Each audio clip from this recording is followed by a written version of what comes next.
Everton nullifies Arsenal's main threats and breathes outside the relegation zone. Everton didn't approach the game against Arsenal as if it were a confrontation with the most feared team in the Premier League. This Saturday, 4th, the Toffees received the Gunners and, as in the best days of Sean Dyche's Burnley, they got ready to take a simple and important victory, by 1-0, at Goodison Park. In addition to the inglorious mission of stopping Arteta's team, Dyche also needed to have an offensive alternative. And what better option than forcing the game on the dead ball? Anticipating his call to clear the last pass from Arsenal's offensive line, Everton made it through the ordeal without too much pain, one of the first in their run of decisions to stay in the elite. The home team's counter-attacks led to danger and indicated that the best on the pitch was indeed Everton. But anxiety and pressure for position in the table got in the way of CALVERT Lewin and his teammates. Not infrequently, the ball passed in front of Aaron Ramsdale's goal throughout the first half. The most dangerous chances shaved the post of the gunner Archer. One detail could favour the locals. Arsenal did not create itself on the field. He was the victim of energetic tackles by Idrissa Gana Gueye, Abdoulaye Doucoure and Amadou Onana, who bravely threw themselves at the ball. And when he managed to cross that line, he was uninspired.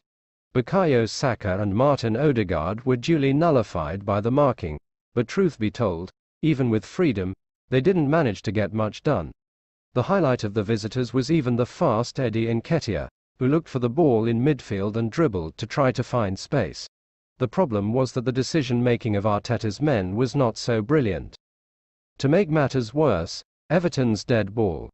In a very well-practiced corner, James Tarkowski went up to the area and practically pushed Odegaard into space. With physical advantage, the defender headed firm to swing the nets and set the stands on fire. The intensity and willingness to reverse the bad situation in the season favoured Tarkowski's drive. Until the end, Arsenal did little to match. Missed promising chances, inside and outside the area, as in a submission by Odegaard that went too high.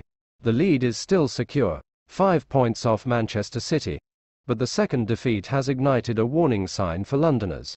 13 games ago, the Gunners didn't know what it was to lose in the Premier League. The bad news was inertia against a desperate opponent like Everton.